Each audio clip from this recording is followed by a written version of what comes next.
Syntax and semantics for propositional logic. 2018 2019 ചോദിച്ച ഒരു ചോദ്യം എന്ന് പറയുന്നത് as a question syntax and semantics for predicate logic എന്ന FOPയിലായിരുന്നു. ഇതും ചോദിച്ചുകൂടായികയില്ല. ഇങ്ങനെ ചോദിച്ചു കഴിഞ്ഞാൽ ഇത് ഈ ടെക്സ്റ്റിൽ നിന്നാണ് ചോദിച്ചിരിക്കുന്നത്, ഈ ഒരു ഹെഡിങ് ആണ്. അതുകൊണ്ട് നിങ്ങൾ നന്നായിട്ട് പഠിക്കണം. ഈ രണ്ട് question syntax and semantics for propositional ലോജിക്കും syntax and semantics for predicate ലോജിക്കും അല്ലെങ്കിൽ FOPL. ഇത് നിങ്ങളുടെ ആ ന്യൂറൽ നെറ്റ്വർക്കിൻ്റെ കൂടെയുള്ള പ്രൊപ്പോസിഷൻ ലോജിക്കും പ്രെഡിക്കേറ്റ് ലോജിക്കും എഴുതിയാലും മതി. പക്ഷേ അതിൽ സിൻടാക്സ് ഏതാ സെമാൻറ്റിക്സ് ഏതാന്നുള്ളത് നിങ്ങൾ അറിഞ്ഞിരിക്കണം, അത്രേ ഉള്ളൂ. നമ്മൾ കഴിഞ്ഞ ക്ലാസ്സിൽ പഠിച്ചതാണ് പ്രൊപ്പോസിഷൻ ലോജിക് എന്താണ്. പ്രൊപ്പോസിഷൻ ലോജിക് എന്ന് പറഞ്ഞാൽ എന്താണ്? ആറ്റംസ് എന്നാണ് പ്രൊപ്പോസിഷൻ, അല്ലെങ്കിൽ എന്താണ് ട്രൂ ഓർ ഫോൾസ് വാല്യൂ ഉള്ള ഓരോ സ്റ്റേറ്റ്മെൻറ്റിനെയാണ് നമ്മൾ എന്ത് പറയുന്നത്? പ്രൊപ്പോസിഷൻ എന്ന് പറയുന്നത്. ഓരോ സ്റ്റേറ്റ്മെൻറ്റിനെ നമുക്ക് എന്ത് പറയാം? ആറ്റംസ് എന്നും പറയാം. പ്രൊപ്പോസിഷൻസിന് ഏത് വാല്യൂ ആവാം? ട്രൂ അല്ലെങ്കിൽ ഫോൾസ് ആവാം, പക്ഷേ വേറൊരു വാല്യൂ ആവാൻ പറ്റത്തില്ല. അപ്പോൾ സിൻടാക്സ് എന്ന് പറഞ്ഞാൽ എന്താണ്? Valid statements of sentences in propositional logic are determined according to the rules of propositional syntax. അപ്പോൾ ഒരു സ്റ്റേറ്റ്മെൻറ്റ് വാലിഡ് ആണോ അല്ലയോ എന്ന് നോക്കുന്ന റൂൾസിനെയാണ് നമ്മൾ എന്ത് പറയുന്നത്? പ്രൊപ്പോസിഷണൽ സിൻടാക്സ് എന്ന് പറയുന്നത്. This syntax governs the combination of basic building blocks such as propositions and logical connectives. Propositional ലോജിക്കിൽ എന്തൊക്കെയുണ്ട്? പ്രൊപ്പോസിഷനും കാണും, ലോജിക്കൽ കണക്റ്റീവ്സും കാണും. അതെല്ലാം തീരുമാനിക്കപ്പെടുന്നത് എങ്ങനെയാണ്? ഈ ഒരു സിൻടാക്സ് അല്ലെങ്കിൽ റൂൾസ് അനുസരിച്ചിട്ടാണ്. ഇനി അടുത്ത് നമുക്ക് പറയുന്ന എക്സാമ്പിൾ എന്താണ്? Simple proposition it is raining, അതൊരു സ്റ്റേറ്റ്മെൻറ്റാണ്. My car is painted silver, അതൊരു സ്റ്റേറ്റ്മെൻറ്റാണ്. John and you have 5 children, ഇതൊക്കെ എന്താണ്? ട്രൂ ഓ ഫോൾസോ ആവാവുന്ന സ്റ്റേറ്റ്മെൻറ്റാണ്. People live on the moon, true ഓ ഫോൾസോ ആവാവുന്ന ഏത് സ്റ്റേറ്റ്മെൻറ്റ് നമുക്ക് എന്ത് പറയാം? പ്രൊപ്പോസിഷൻ എന്ന് പറയാം. ഇനി കോമ്പൗണ്ട് പ്രൊപ്പോസിഷൻ എങ്ങനെ ഉണ്ടാക്കാം? രണ്ട് ആറ്റംസ് അല്ലെങ്കിൽ അറ്റോമിക് ഫോർമുല ലോജിക്കൽ കണക്റ്റീവ്സ് വെച്ചിട്ട് കണക്ട് ചെയ്യുകയാണെങ്കിൽ എന്തുണ്ടാക്കാം? നമുക്ക് കോമ്പൗണ്ട് പ്രൊപ്പോസിഷൻ ഉണ്ടാക്കാം.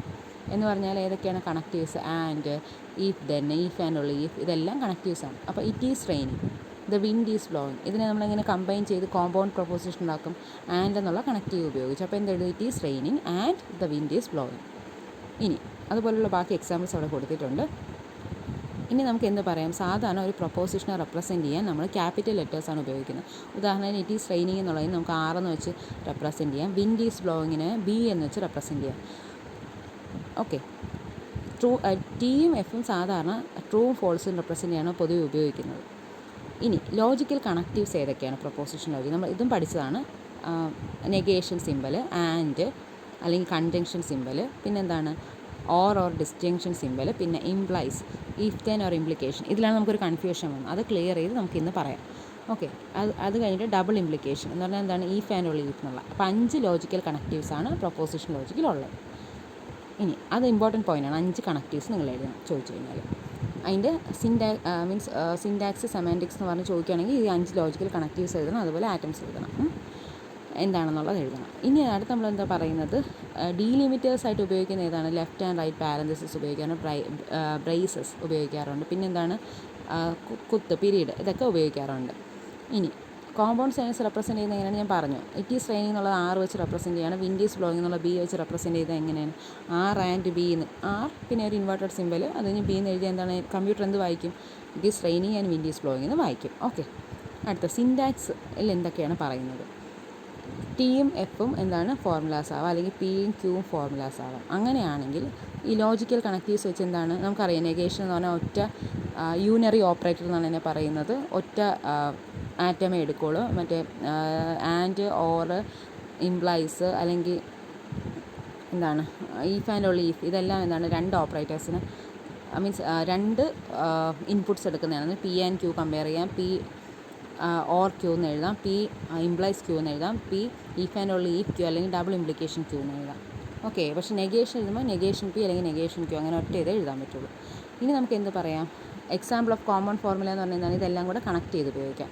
പക്ഷേ നിങ്ങൾ മാത്സിൽ പഠിച്ചതുപോലെ ബോർഡ് മാസ് പോലത്തെ റൂളില്ലേ, അത് ഇവിടെയും ബാധകമാണ്. എന്ന് പറഞ്ഞാൽ ഓരോ ഓപ്പറേറ്ററിനും ഓരോ പ്രയോറിറ്റി ഉണ്ട്. അതിൽ precedence given to the connectives from highest to lowest എന്ന് പറഞ്ഞാൽ negation, and, or, implies, double implication എന്ന് പറഞ്ഞാൽ ഫസ്റ്റ് പ്രയോറിറ്റി എപ്പോഴും ഏതിനായിരിക്കും? നെഗേഷനായിരിക്കും. രണ്ടാമത്തെ പ്രയോറിറ്റി എന്ന് പറഞ്ഞാൽ ഏതിനാണ്? ആൻഡ്, അത് കഴിഞ്ഞ് ഓർ, അത് കഴിഞ്ഞ് ഇംപ്ലൈസ്, അത് കഴിഞ്ഞ് ഡബിൾ ഇംപ്ലിക്കേഷൻ. അപ്പോൾ അത് നിങ്ങൾ തെറ്റിപ്പോയി കഴിഞ്ഞാൽ എന്താണ്? ഇപ്പോൾ നിങ്ങൾ 15 പ്ലസ് ചെയ്യണതിന് വരെ നിങ്ങൾ എന്ത് ചെയ്യും? 15 + 5 × 10 എന്നാണ് നിങ്ങൾക്ക് അറിയാം. 5 × 10 ആയിരിക്കും ആദ്യം ചെയ്യേണ്ടത്, പിന്നെ 15 ആഡ് ചെയ്യാവും. അത് കഴിഞ്ഞാൽ അല്ലാതെ 15 + 5 ചെയ്തിട്ട് ഇൻറ്റു 10 ചെയ്ത് കഴിഞ്ഞാൽ വേറെ ഉത്തരമായിരിക്കും കിട്ടുന്നത്. അത് തന്നെയാണ് ഇവിടെയും പ്രശ്നം. ഓക്കെ, അതിനാണ് ഇങ്ങനെ എഴുതുന്നതിനാണ് എന്ത് പറയും നമ്മൾ സിൻടാക്സ് എന്ന് പറയും. അപ്പോൾ സിൻടാക്സ് ചോദിക്കുമ്പോൾ എന്തൊക്കെ എഴുതണം? 5 ലോജിക്കൽ കണക്റ്റീവ്സുമായിട്ട് ബന്ധപ്പെട്ട ഓപ്പറേഷൻസ് എഴുതണം. പിന്നെ എന്താണ് ഈ പ്രസിഡൻസ് എഴുതണം. ഈ 2 കാര്യങ്ങളാണ് സിൻടാക്സ് ചോദിച്ചാൽ എഴുതേണ്ടത്. ഇനി സെമാൻറ്റിക്സ് എന്ന് പറഞ്ഞാൽ എന്താണ്? Meaning of a sentence. Semantics എന്ന് പറഞ്ഞാൽ എന്താണ്? ഇംഗ്ലീഷിലെ മീനിങ് അത് തന്നെയാണ്, meaning of a sentence. Syntax എന്ന് പറഞ്ഞാൽ റൂൾസും, സെമാൻറ്റിക്സ് എന്ന് പറഞ്ഞാൽ മീനിങ്ങുമാണ്. ഇത് അറിഞ്ഞുകൂടാത്തവർക്ക് വേണ്ടി പറയുകയാണ്. അപ്പോൾ സെമാൻറ്റിക്സ് എന്ന് പറഞ്ഞാൽ എന്താണ്? മീനിങ് ഓഫ് ദ സെൻറ്റൻസ് പറയുന്നത്. അതെന്താണ്? ജസ്റ്റ് അതിൻ്റെ വാല്യൂ ട്രൂ ഓർ ഫോൾസ് എന്നാണ് ഇവിടെ പറയുന്നത്. എന്ന് പറഞ്ഞാൽ എന്താണ്? സാധാരണ നമ്മൾ സെൻറ്റൻസിന് ഒരു ട്രൂ വാല്യൂ അല്ലെങ്കിൽ ഫോൾസ് വാല്യൂ അസൈൻ ചെയ്യും. ഓക്കെ, ഇനി ഇൻ്റർപ്രിറ്റേഷൻ എന്ന് പറഞ്ഞ sentence, interpretation of a sentence അല്ലെങ്കിൽ group of sentences assignment of truth value to each proposition simple. ഇതിന് പ്രൊപ്പോസിഷൻ ലോജിക്ക് പറയുന്ന പേരെന്താണ്? ഇൻ്റർപ്രിറ്റേഷൻ എന്നാണ്. ഇനി നമുക്ക് എന്ത് ചെയ്യാം? Consider the statement P and negation Q. അതിൽ one interpretation assigns true to Q and false to true to P and false to Q. അങ്ങനെയാണെങ്കിൽ നമുക്ക് എന്ത് പറയാം? ഏതെങ്കിലും ഒരു ഇൻ്റർപ്രിറ്റേഷൻ വെച്ച് വേണമെങ്കിൽ പിക്ക് ട്രൂ എന്നുള്ള വാല്യൂ കൊടുക്കാം, ക്യൂവിന് ഫോൾസ് എന്നുള്ള വാല്യൂ കൊടുക്കാം. അതുപോലെ വേറൊരു ഡിഫറെൻറ്റ് ഇൻ്റർപ്രിറ്റേഷനാണെങ്കിലോ true to P and true to Q കൊടുക്കാം. അതുപോലെ നമുക്കറിയാം ഒരു ട്രൂ ഓർ ഫോൾസ് ഉണ്ടെങ്കിൽ 2 വേരിയബിൾസ് ഉണ്ടെങ്കിൽ എത്ര വാല്യൂ കൊടുക്കാം, അല്ലെങ്കിൽ 2 പ്രൊപ്പോസിഷൻ ഉണ്ടെങ്കിൽ എത്ര വാല്യൂ കൊടുക്കാം? നമുക്ക് 4 ഡിസ്റ്റിങ് ഇൻ്റർപ്രിറ്റേഷൻസ് തന്നെ പോസിബിളാണ്. ഇനി നമുക്ക് അടുത്ത എന്ത് പറയാം എന്ന് പറഞ്ഞാൽ ട്രൂ ഫോൾസ് ആവും, ഫോൾസ് ട്രൂ ആവും, ട്രൂ ആവും, ഫോൾസ് ആവും. ഇതൊക്കെ പറ്റും. ഇനി നമുക്ക് എന്ത് പറയാം? It's true value can be determined. ഇനി അതിനായിട്ടുള്ള table, semantic rules for statements എന്ന് പറഞ്ഞ ടേബിൾ കൊടുത്തിട്ടുണ്ട് എക്സാമ്പിൾ. അപ്പോൾ ഈ ടേബിൾ പറ്റുമെങ്കിൽ നിങ്ങൾ അതുപോലെ കാണാതെ പഠിക്കാൻ നോക്കണം. കാര്യം ഓരോ റൂൾ നമ്പർ എഴുതിയിട്ടുണ്ട്, ട്രൂ സ്റ്റേറ്റ്മെൻറ്റ്സും ഫോൾസ് സ്റ്റേറ്റ്മെൻറ്റ്സും എഴുതിയിട്ടുണ്ട്. ഇതൊരു ജസ്റ്റ് ഒരു സാധാരണ ഒരു സിസ്റ്റത്തിന് കൊടുക്കുന്ന ഒരു എക്സാമ്പിളാണ് കേട്ടോ. അല്ലാതെ ഇതിന് പ്രത്യേകിച്ച് ഇങ്ങനെയൊക്കെ കൊടുക്കാവുന്നല്ല. പക്ഷേ ഇങ്ങനെയാണ് പൊതുവെ സിസ്റ്റങ്ങൾക്ക് കൊടുക്കുന്നത് എന്നുള്ളതുകൊണ്ടാണ് എഴുതിയിരിക്കുന്നത്. ഇനി നിങ്ങൾക്കറിയാം എന്താണ് ഈ ഓരോ റൂൾ അസൈൻ ചെയ്ത് നമുക്ക് അതിൻ്റെ വാല്യൂ കണ്ടുപിടിക്കാൻ പറ്റുമെന്നറിയാം. ഇനി അടുത്ത് ഇമ്പോർട്ടൻ്റ് ആയിട്ട് നിങ്ങൾ എഴുതേണ്ട കാര്യം പ്രോപ്പർട്ടീസ് ഓഫ് സ്റ്റേറ്റ്മെൻറ്റ്സ്. എന്തൊക്കെയാണ് ഓരോ പ്രോപ്പർട്ടി ഈ പ്രൊപ്പോസിഷൻ ലോജിക്കിലെ സ്റ്റേറ്റ്മെൻറ്റ്സിൻ്റെ? Statement is satisfiable if there is some interpretation for which it is true. Satisfiable ആണെങ്കിൽ എന്താണ്? ഏതെങ്കിലും ഒരു സ്ഥലത്തെങ്കിലും വാല്യൂ ട്രൂ ആവണം. കോൺട്രാഡിക്ഷൻ എന്ന് പറഞ്ഞാൽ എന്താണ്? A sentence is contradictory if there is no interpretation for which is true. അപ്പോൾ നമുക്ക് ഞാൻ പറഞ്ഞു, ഒരു ട്രൂത്ത് ടേബിൾ എഴുതി കഴിയുമ്പം ഒരു സ്ഥലത്ത് ഒരു റോയിലും ട്രൂ വാല്യൂ ഇല്ലെങ്കിൽ നമ്മൾ എന്ത് പറയുന്നത്? കോൺട്രാഡിക്ഷൻ എന്ന് പറയും. ഇപ്പോൾ ഒരു സ്റ്റേറ്റ്മെൻറ്റ് തന്നിട്ടുണ്ട്, അതിനെ ഫോൾസും ട്രൂവും വെച്ച് വാല്യൂ നമ്മൾ എഴുതുകയാണ്. ഒരു സ്ഥലത്തും ലാസ്റ്റ് നമുക്ക് കിട്ടുന്ന ഉത്തരം ട്രൂ അല്ലെന്നുണ്ടെങ്കിൽ എല്ലാ സ്ഥലത്തും ഫോൾസ് എഫ് എന്നാണ് എഴുതി വരുന്നത്, കോൺട്രാഡിക്ഷൻ എന്ന് പറയും. ഒരു സ്ഥലത്തെങ്കിലും ട്രൂ വാല്യൂ ഉണ്ടെങ്കിൽ നമ്മളതിനെ സാറ്റിസ്ഫയബിൾ എന്ന് പറയും. ഇനി ടോട്ടോളജി എന്ന് പറഞ്ഞാൽ, അല്ലെങ്കിൽ ടോട്ടോളജിയുടെ അതേ മീനിങ്ങാണ് വാലിഡ് അല്ലെങ്കിൽ ടോട്ടോളജി എന്ന് പറഞ്ഞാൽ എന്താണ്? എല്ലാ ട്രൂത്ത് ടേബിൾ എഴുതുമ്പോൾ എല്ലാത്തിൻ്റെയും റിസൾട്ട് ട്രൂ എന്ന് വരികയാണെങ്കിൽ എന്ത് കിട്ടും? അതിന് നമ്മൾ ടോട്ടോളജി എന്ന് പറയുന്നത്. ഇക്വലൻസ് എന്ന് പറഞ്ഞാൽ എന്താണ്? 2 സെൻറ്റൻസ് ഈക്വൽ ആണ് എപ്പോഴാണ്? സെയിം ട്രൂത്ത് വാല്യൂ ആണെങ്കിൽ. 2 സെൻറ്റൻസിൻ്റെ വാല്യൂ എഫ് ആണ്, അല്ലെങ്കിൽ ട്രൂ ആണ് എന്ന് പറഞ്ഞാൽ ഓരോ ഇൻ്റർപ്രിറ്റേഷൻ ഈ ട്രൂ TF അങ്ങനെ എഴുതി പോകുമ്പോൾ എല്ലാ സ്ഥലത്തെയും വാല്യൂ ഒരുപോലെ വരുന്നെങ്കിൽ നമ്മൾ എന്ത് പറയും? ഇക്വലൻ്റ് ആണെന്ന് പറയും. പിന്നെ logical consequence. A sentence is a logical consequence of another if it is satisfied by all interpretations which satisfy the first. എന്ന് പറഞ്ഞാൽ രണ്ടാമത്തെ സെൻറ്റൻസ് ആദ്യത്തെ സെൻറ്റൻസ് സാറ്റിസ്ഫൈ ചെയ്യുന്ന എല്ലാ ഇൻ്റർപ്രിറ്റേഷനും സാറ്റിസ്ഫൈ ചെയ്യുകയാണെങ്കിൽ അതിനെ എന്ത് പറയും? ലോജിക്കൽ കോൺസിക്വൻസ് എന്ന് പറയും. ഓക്കെ, ഇനി അടുത്തത് വാലിഡ് സ്റ്റേറ്റ്മെൻറ്റ് എന്ന് പറഞ്ഞാൽ സാറ്റിസ്ഫയബിൾ ആയിരിക്കും, കോൺട്രാഡിക്ടറി സ്റ്റേറ്റ്മെൻറ്റ് ഇൻവാലിഡ് ആയിരിക്കും. ഓക്കെ, ഇത് ഇത്രയാണ് ഇനി പറയുന്നത്. P is satisfiable but not valid since the interpretation that assigns false to P assigns false to the sentence P. അങ്ങനെ P എന്ന് പറഞ്ഞാൽ വേണമെങ്കിൽ സാറ്റിസ്ഫയബിൾ ആയ സംഭവമായിരിക്കാം, പക്ഷേ എന്താണ് അത് ടോട്ടോളജി ആവണമെന്നില്ല. അല്ലെങ്കിൽ ഒരു പ്രാവശ്യം ട്രൂ ആവാം, ബാക്കി പ്രാവശ്യങ്ങൾ ഫോൾസും ആവാം. ഓക്കെ, അതുപോലുള്ള കുറച്ച് കണ്ടീഷൻസാണ് അടുത്ത് എഴുതിയിരിക്കുന്നത്. ഇനി the notion of logical consequence provide us with a means to perform valid inferencing in proposition logic. ഈ ലോജിക്കൽ കോൺസിക്വൻസ് എന്ന് പറഞ്ഞ സംഭവം ഭയങ്കര ഇമ്പോർട്ടൻ്റ് ആണ് ഈ പ്രൊപ്പോസിഷൻ ലോജിക്കിൽ. പിന്നെ അതിൻ്റെ കുറച്ച് തിയറംസ് ആണ് അടുത്ത പറയുന്നത്. എന്തൊക്കെയാണ്? Theorem 4.1 the sentence is a logical consequence of S1, S2, etc. Sn if and only if S1, S2, etc. and Sn implies S is valid. Okay, ഇതെല്ലാം ഇംപ്ലൈ ചെയ്യുന്ന എസ് വാലിഡ് ആണെന്ന് മാത്രമെങ്കിലാണ് നമ്മളെന്ന് പറയുന്നത് S is a logical consequence of ഇതെല്ലാമാണ് പറയുന്നത്. ഇതിൽ theorem 4.1 എന്ന് എഴുതാൻ വേറെ കാര്യമൊന്നുമില്ല, ഇത് 4th ചാപ്റ്റർ ആയതുകൊണ്ടാണ്. നിങ്ങൾ തിയറം 1 തിയറം 2 എന്ന് എഴുതുന്ന എഴുതിയത്. Sentence S is a logical consequence of S1, etc. if and only if S1 and S2 etc. Sn and negation S is inconsistent. അങ്ങനെ പറഞ്ഞ് എന്താണ് 2 തിയറം ഇവിടെ എഴുതിയിട്ടുണ്ട്. ഓക്കെ, അതിൻ്റെ പ്രൂഫ് താഴോട്ട് പറഞ്ഞിട്ടുണ്ട്. പക്ഷേ ഏറ്റവും ഇമ്പോർട്ടൻ്റ് ആയ കാര്യം എന്ന് പറഞ്ഞാൽ ഈ ലോസ് ഓഫ് പ്രൊപ്പോസിഷണൽ ലോജിക്ക് ഈ ഈക്വാലൻസ് ലോസ് എന്ന് പറഞ്ഞാൽ കൊടുത്തിരിക്കുന്നുണ്ടോ, ഐഡംപൊട്ടൻസി എന്ന് പറഞ്ഞാൽ എന്താണ്, പി ഓർ പി എന്ന് പറഞ്ഞാൽ എപ്പോഴും പി കിട്ടും, പി ആൻഡ് പി എന്ന് പറഞ്ഞാൽ പി കിട്ടും. അതിൽ അസോസിയേറ്റിവിറ്റി റൂൾ നിങ്ങൾക്കറിയാം, പണ്ടേ സെറ്റിൽ പഠിക്കുന്നതാണ്. എന്താണ് അസോസിയേറ്റിവിറ്റി, കമ്മ്യൂണിറ്റേറ്റിവിറ്റി, ഇതെല്ലാം ഇതിലുണ്ട്. ഡിസ്ട്രിബ്യൂട്ടിവിറ്റി, പിന്നെ ഡിമോർഗൻസ് ലോ, പിന്നെ കണ്ടീഷണൽ എലിമിനേഷൻ. ഈ കണ്ടീഷണൽ എലിമിനേഷനാണ് നമുക്കന്ന് കൺഫ്യൂഷൻ വന്നത്. അതിൽ ഞാൻ പിന്നെ റെഫർ ചെയ്തപ്പോഴാണ്, പിന്നെ ഈ ബുക്കിലും പിന്നെ നിങ്ങളുടെ തന്നെ ബുക്കിൽ അതിൽ എക്സാമ്പിൾ ഉണ്ടായിരുന്നു, പക്ഷേ ഞാനത് ശ്രദ്ധിച്ചില്ലായിരുന്നു. അതുകൊണ്ട് കഴിഞ്ഞ പ്രാവശ്യം എനിക്ക് കൺഫ്യൂഷൻ വരാതിരുന്നത്. പി ഇംപ്ലൈസ് ക്യൂ എന്ന് പറഞ്ഞാൽ മീനിങ്, നിങ്ങൾ പിയുടെ വാല്യൂ എവിടെ എന്താണോ അതിൻ്റെ നെഗേഷൻ പി എടുക്കുക, എന്നിട്ട് ഓർ ക്യൂ എടുക്കുക. അപ്പോൾ നമുക്കൊരു വാല്യൂ കിട്ടൂലേ. നിങ്ങൾക്കറിയാം നെഗേഷൻ പി ഇപ്പം ട്രൂ എന്നാണ് കൊടുത്തിരിക്കുന്നത്, നെഗേഷൻ പിയുടെ വാല്യൂ ടി എന്നാണ് കൊടുത്തിരിക്കുന്നത്. അപ്പോൾ നെഗേഷൻ പി എന്തായിരിക്കും, ഫോൾസ് ആണ്. ക്യൂവിൻ്റെ വാല്യൂ ഫോൾസ് ആണെന്ന് വിചാരിച്ചോ, അപ്പോൾ ഫോൾസ് ഓർ ഫോൾസിൻ്റെ വാല്യൂ നമുക്ക് എന്ത് കിട്ടും, ഫോൾസ് എന്ന് തന്നെ കിട്ടും. ഓക്കെ, അപ്പോൾ അതാണ് ഉദ്ദേശിക്കുന്നത്. എന്താണ് കണ്ടീഷണൽ എലിമിനേഷൻ, അല്ലെങ്കിൽ പി ഇംപ്ലൈസ് ക്യൂ എന്ന് പറയുന്നത്. ഇനി നിങ്ങൾക്ക് അതിൻ്റെ ട്രൂത്ത് ടേബിൾ എഴുതി നോക്കി, ഇപ്പോൾ ഇനി നിങ്ങൾക്ക് വാല്യൂ കറക്റ്റായിട്ട് കിട്ടും. അത് കഴിഞ്ഞ് ബൈ കണ്ടീഷണൽ എലിമിനേഷൻ എന്ന് പറഞ്ഞാൽ എന്താണ്, പി ഡബിൾ ഇംപ്ലൈസ് ക്യൂ എന്ന് പറഞ്ഞാൽ പി ഇംപ്ലൈസ് ക്യൂ. അപ്പോൾ നിങ്ങൾ എന്ത് ചെയ്യും, നെഗേഷൻ പി ഓർ ക്യൂ എന്നുള്ള എഴുതുക. ആൻഡ് ക്യൂ ഇംപ്ലൈസ് പി എന്ന് പറഞ്ഞാൽ എങ്ങനെ എഴുതും, നെഗേഷൻ ക്യൂ ഓർ പി എന്നുള്ള എഴുതുക. നിങ്ങൾ ശ്രദ്ധിച്ചെഴുതണേ. ഓക്കെ, അതുപോലെ നേരത്തെ പറഞ്ഞ തിയറത്തിൻ്റെ 2 പ്രൂഫും അവിടെ കൊടുത്തിട്ടുണ്ട്. പക്ഷേ പ്രൂഫൊന്നും ഇതുവരെ ചോദിച്ചിട്ടില്ല, നിങ്ങൾക്ക് ചോദിക്കുമെന്ന് അറിഞ്ഞുകൂടാ. നിങ്ങൾ എഴുതേണ്ടത് ഈ ഇക്വാലൻസ് ലോസ് എഴുതണം, അത് ഇമ്പോർട്ടൻ്റ് ആണ്. അതുപോലെ ഈ ട്രൂത്ത് ടേബിൾ എഴുതണം. ഓക്കെ, അപ്പോൾ ഇതിൽ അടുത്ത് തന്നിട്ടുണ്ട് ഇക്വാലൻസ് ഓഫ് ടു സെൻറ്റൻസ് എങ്ങനെയാണ് ട്രൂത്ത് ടേബിൾ വെച്ച് കണ്ടുപിടിക്കുന്നത്. അതായത് നമുക്ക് ഡൗട്ട് ഉണ്ടായിരുന്ന കാര്യം, to show P implies Q is equivalent to negation P or Q such that P double implies Q ആണെങ്കിലോ P implies Q and Q implies P എന്നുള്ള meaning ആണ്. എന്നിട്ട് എങ്ങനെയാണ് എഴുതാണ്ട് ആ ട്രൂത്ത് ടേബിളും ഉണ്ട്. അപ്പോൾ നിങ്ങൾക്ക് ഡൗട്ടുള്ളവർ ഇത് നോക്കി എഴുതുക. ഇതെന്ന് പറഞ്ഞാൽ പാറ്റേഴ്സൺ ടെക്സ്റ്റിലെ 4th ചാപ്റ്ററാണ്. നേരത്തെ ഞാനവർ പഠിപ്പിച്ചിട്ടുണ്ടെങ്കിൽ എനിക്ക് അന്ന് കൺഫ്യൂഷൻ വരാതെ, പക്ഷേ നിങ്ങളുടെ കാര്യത്തിൽ എനിക്കൊരു ചെറിയ കൺഫ്യൂഷൻ ഉണ്ടായിരുന്നു പറഞ്ഞപ്പോൾ. ഇനി അടുത്ത ഇൻഫറൻസ് റൂൾസ് ഏതൊക്കെയാണ് പ്രൊപ്പോസിഷൻ ലോജിക്കിൽ ഇമ്പോർട്ടൻ്റ് ആണ്. ഏത് ലോജിക്ക് എടുത്താലും ഇൻഫറൻസ് റൂൾസ് ഇമ്പോർട്ടൻസ് ആണ്. ഞാൻ ഫസി ലോജിക്കിന് അത് പറഞ്ഞായിരുന്നു.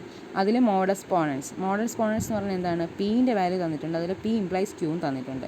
എങ്കിൽ നമ്മൾ എന്ത് കണ്ടുപിടിക്കണം, ഞാൻ പറഞ്ഞു ആ ഒരു വര കാണും, അതിൻ്റെ താഴെയുള്ള എന്താണ് കണ്ടുപിടിക്കേണ്ട സാധനവും മുകളിലുള്ളത് തന്നിരിക്കുന്ന കണ്ടീഷനുമാണ്. അപ്പോൾ ഇവിടെ എന്താണ്, inference rules provides the mean to perform logical proofs or deductions. എങ്ങനെയാണ് ഉത്തരങ്ങളിലേക്ക് എത്തുന്നത് അതിനുള്ള റൂൾസാണ് നമ്മൾ പറയുന്നത് ഇൻഫറൻസ് റൂൾസ് എന്ന്. The problem is given a set of sentences, prove the truth of S, that is how S is related to S. The use of truth table to do this is a form of semantic proof. Truth table വെച്ച് ചെയ്യാൻ പറ്റും. പിന്നെ other syntactic methods of inference or deduction are also possible. Such methods do not depend on truth assignments but on syntactic relationships. That is to derive new sentences which are logical consequences. അപ്പോൾ നമുക്ക് syntactic operation ഉപയോഗിച്ച് എന്ത് ചെയ്യാം, logical consequences derive ചെയ്യാൻ പറ്റും. അങ്ങനെയുള്ള ഉത്തരത്തിലേക്ക് എത്താൻ പറ്റുന്ന, അല്ലെങ്കിൽ ഡിഡക്ഷൻ നമ്മൾ മാത്സിൽ പഠിച്ചിട്ടുണ്ട്, കുറേ കണ്ടീഷൻ തന്നിട്ടുണ്ടെങ്കിൽ നമുക്ക് റെഡ്യൂസ് ചെയ്തെടുക്കാം. അങ്ങനത്തെ റൂൾസിനെയാണ് നമ്മൾ എന്ത് പറയുന്നത്, ഇൻഫറൻസ് റൂൾസ് എന്ന് പറയുന്നത്. ഇതെല്ലാ പ്രൊപ്പോസിഷനും പ്രെഡിക്കേറ്റിനും എല്ലാത്തിനും എന്തുണ്ട്, ഇൻഫറൻസ് റൂൾസ് ഉണ്ട്. അത് ഇമ്പോർട്ടൻ്റ് ആണ്, പഠിക്കുകയും വേണം. ഇൻഫറൻസ് റൂൾസ് എന്ന് പറഞ്ഞ് തന്നെ ചോദിക്കാം. ഇപ്പോൾ മോഡസ് പോണൻസ് എന്ന് പറഞ്ഞാൽ എന്താണ്, ഞാൻ നേരത്തെ പറഞ്ഞു, ഫസി ലോജിക്കിൻ്റെ കാര്യത്തിലും പറഞ്ഞു. എന്താണ്, പി തന്നിട്ടുണ്ട്, അതിൽ പി ഇംപ്ലൈസ് ക്യൂ തന്നിട്ടുണ്ട്. പക്ഷേ 2 കണ്ടീഷൻ തന്നിട്ടുണ്ടെങ്കിൽ നമുക്ക് എന്ത് ചെയ്യണം, മൂന്നാമത്തെ ക്യൂ എന്നുള്ള സംഭവം കണ്ടുപിടിക്കാം. അങ്ങനെ കണ്ടുപിടിക്കാമെങ്കിൽ അതിനെ മോഡസ് പോണൻസ് എന്ന് പറയും. അപ്പോൾ എക്സാമ്പിൾ എന്താണ്, given Joe is a father. എന്നിട്ട് രണ്ടാമത് തന്നിട്ടുണ്ട് ജോ ഈസ് എ ഫാദർ എന്ന് പറഞ്ഞാൽ എന്താണ് അത് ഇംപ്ലൈ ചെയ്യുന്നത്, ജോ ഹാസ് എ ചൈൽഡ്. ക്യൂ എന്ന് പറയുന്നത് ജോ ഹാസ് എ ചൈൽഡ് എന്നാണ്. അപ്പോൾ എന്താണ് കൺക്ലൂഷൻ, ജോയ്ക്ക് ഒരു ചൈൽഡ് ഉണ്ടെന്ന് കമ്പ്യൂട്ടർ കൺക്ലൂഡ് ചെയ്യും. ഓക്കെ, ഇനി അടുത്ത ചെയിൻ റൂൾ എന്ന് പറയുന്നത് പി ഇംപ്ലൈസ് ക്യൂ ആണ്, ക്യൂ ഇംപ്ലൈസ് ആർ ആണെങ്കിൽ നമ്മൾ എന്ത് ചെയ്യും, പി ഇംപ്ലൈസ് ആർ ആണെന്ന് മനസ്സിലാക്കും. എന്ന് പറഞ്ഞാൽ എന്താണ്, ഇവിടെ ഉദാഹരണം പറഞ്ഞിട്ടുണ്ട്. അതിനാണ് ചെയിൻ റൂൾ എന്നാണ് പറയുന്നത്, മറന്നുപോയത്, ചെയിൻ റൂൾ. അപ്പോൾ എന്ത് പറയും, given programmer likes Lisp, programmer hates COBOL. Programmer hates COBOL എന്ന് പറഞ്ഞാൽ പ്രോഗ്രാമർ ലൈക്സ് റിക്കർഷൻ എന്നാണ്.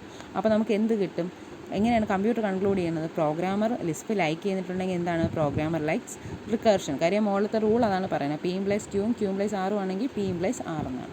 ഇനി സബ്സ്റ്റിറ്റ്യൂഷൻ എന്ത് ചെയ്യാൻ പറ്റും, if S is a valid sentence S dash derive from S by consistent substitution of propositions in S is also valid. S ഒരു valid sentence ആണെങ്കിൽ നമുക്ക് നെഗേഷൻ എസ് നമുക്ക് ഡിറൈവ് ചെയ്യാൻ പറ്റും അല്ലേ. അതുപോലെ പി എന്താണ്, നെഗേഷൻ പി വാലിഡ് ആണെങ്കിൽ നെഗേഷൻ ക്യൂവും വാലിഡ് ആണെന്ന് നമുക്ക് സബ്സ്റ്റിറ്റ്യൂട്ട് ചെയ്ത് കണ്ടുപിടിക്കാം. ഇനി സിംപ്ലിഫിക്കേഷൻ എന്ന് പറഞ്ഞാൽ എന്താണ്, from P and Q infer P and Q തന്നിട്ടുണ്ട്, അങ്ങനെയാണെങ്കിൽ എന്ത് ചെയ്യും, നമുക്ക് പി കണ്ടുപിടിക്കാം. കൺജങ്ഷൻ എന്ന് പറഞ്ഞാൽ എന്താണ്, പിയും ക്യൂവും തന്നിട്ടുണ്ട്, ആദ്യം നമുക്ക് എന്ത് കണ്ടുപിടിക്കണം? പിയുടെയും ക്യൂവിൻ്റെയും വാല്യൂ കണ്ടുപിടിക്കണം. എങ്കിലും നമ്മൾ കൺജങ്ഷൻ എന്ന് പറയും. നേരത്തെ നമ്മൾ പിയുടെ വാല്യൂ മാത്രമേ കണ്ടുപിടിച്ചുള്ളൂ. ഇവിടെ പിൻ്റെയും ക്യൂവിൻ്റെയും ഇൻഡിവിജ്വൽ വാല്യൂ കണ്ടുപിടിക്കണം. അതിനെ കൺജങ്ഷൻ എന്ന് പറയും. അത് ട്രാൻസ്പോസിഷൻ എന്ന് പറഞ്ഞാൽ എന്താണ്? പി ഇംപ്ലൈസ് ക്യൂ തന്നിട്ടുണ്ട്. അപ്പോൾ നമുക്ക് negation Q implies negation P കണ്ടുപിടിക്കണം. ഓക്കെ, ഇത് മൂന്നും ഈ 5 റൂളിനെയാണ് നമ്മൾ എന്ത് പറയുന്നത്? Inference rules. അപ്പോൾ മറന്നുപോയാലും modus ponens, chain rule, substitution, simplification, 6 റൂളുണ്ട്. Conjunction, transposition. ഓക്കെ, 5 റൂള് തന്നെയാണ്. Modus ponens, chain rule, substitution,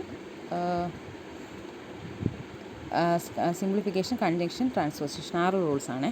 എനിക്ക് 2 പ്രാവശ്യം തെറ്റിപ്പോയി. ഞാൻ ഈ കൺജങ്ഷൻ കൂട്ടുന്നില്ല ഓരോ പ്രാവശ്യം. ഇനി അടുത്തതെന്ന് പറഞ്ഞാൽ ഫോർമൽ സിസ്റ്റം. അപ്പോൾ നമുക്ക് എന്ത് പറയാം? ഫോർമൽ സിസ്റ്റം എന്ന് പറഞ്ഞാൽ എന്താണ്? Formal system is A set of axioms S and A set of inference rules from which new statements can be logically derived. അപ്പം പുതിയ ഒരു സ്റ്റേറ്റ്മെൻറ്റ്സ് ഡിറൈവ് ചെയ്യാൻ പറ്റുന്ന സെറ്റ് ഓഫ് ആക്സിയംസിനെ, സെറ്റ് ഓഫ് റൂൾസിനെയാണ് നമ്മൾ എന്ത് പറയുന്നത്? Formal system. ഇനി സൗണ്ട്നെസ് എന്ന് പറഞ്ഞാൽ എന്താണ്? Inference procedures are sound if and only if any statement S can be derived from SL is a logical consequence of SL. പുതിയൊരു സ്റ്റേറ്റ്മെൻറ്റ് ഡിറൈവ് ചെയ്യാൻ പറ്റും. അതെന്ന് പറയുന്നത് എസ് എല്ലിൻ്റെ ലോജിക്കൽ കോൺസിക്വൻസ് ആണെന്ന് നമുക്ക് പറയാൻ പറ്റിയാൽ അതിനെയാണ് നമ്മൾ എന്ത് പറയുന്നത്? സൗണ്ട്നെസ് എന്ന് പറയുന്നത്. ഇനി കംപ്ലീറ്റ്നെസ് എന്ന് പറഞ്ഞാൽ എന്താണ്? എസ് എൽ എന്ന് പറയുന്ന ഒരു ഫോർമൽ സിസ്റ്റമാണ് എങ്കിൽ inference procedure L is complete if and only if any sentence S logically implied can be derived using that procedure. Inference procedure എല്ലിനെ കംപ്ലീറ്റ് എന്ന് പറയണമെങ്കിൽ എന്തായിരിക്കണം? എസ് എന്ന് പറഞ്ഞ് if and only if any sentence logically implied by, ഏതെങ്കിലും ഒരു sentence ഈ ഒരു പ്രൊസീജിയറിന് ലോജിക്കലി ഇംപ്ലൈഡ് ആവുന്നുണ്ടെങ്കിൽ അതെന്ത് ചെയ്യണം? ആ പ്രൊസീജിയർ ഉപയോഗിച്ച് തന്നെ ഡിറൈവ് ചെയ്യാൻ പറ്റണം. അപ്പോൾ നമ്മൾ നേരത്തെ പറഞ്ഞ എന്താണ്? ഫോർമൽ സിസ്റ്റം തന്നെ പുതിയ സ്റ്റേറ്റ്മെൻറ്റ് ചെയ്യാൻ പറ്റണം. രണ്ടാമത് നമ്മൾ എന്താണ് പറഞ്ഞത്? if and only if any statement S can be derived from, അതൊരു ഡിറൈവ് ചെയ്യുന്ന സ്റ്റേറ്റ്മെൻറ്റ് എന്തായിരിക്കണം? ലോജിക്കൽ കോൺസിക്വൻസ് ആയിരിക്കണം. മൂന്നാമത് എന്താണ് നമ്മൾ പറഞ്ഞത്? അത് ഇൻഫറൻസ് പ്രൊസീജിയർ കംപ്ലീറ്റ് ആണെങ്കിൽ എന്ന് പറയണമെങ്കിൽ എന്താണ്? ആ ഒരു പ്രൊസീജിയർ ലോജിക്കൽ കോൺസിക്വൻസ് ആയാൽ മാത്രം പോരാ, അതേ പ്രൊസീജിയർ ഉപയോഗിച്ച് ഇത് ഡിറൈവ് ചെയ്യാൻ പറ്റണം. ഓക്കെ, അപ്പോൾ 3 കാര്യമാണ്: ഫോർമൽ സിസ്റ്റം, സൗണ്ട്നെസ്, കംപ്ലീറ്റ്നെസ്. അപ്പോൾ ആദ്യത്തേന്ന് പറയുന്നത് പുതിയൊരു സാധനം ഡിറൈവ് ചെയ്യാൻ പറ്റും. രണ്ടാമത്തേന്ന് പറഞ്ഞാൽ അതിന് ലോജിക്കൽ കോൺസിക്വൻസ് ആണ്. മൂന്നാമത്തേന്ന് പറഞ്ഞാൽ എന്താണ്? അതെന്ന് പറഞ്ഞാൽ അതേ പ്രൊസീജിയർ ഉപയോഗിച്ച് ഡിറൈവ് ചെയ്തായിരിക്കണം. ഓക്കെ, അപ്പോൾ നിങ്ങൾക്ക് മനസ്സിലായെന്ന് എനിക്ക് തോന്നുന്നു. ഇനി formal system like resolution permits us to form computational reasoning. അത് ഇനിയൊരു വീഡിയോ ആയിട്ട് അതിടാം.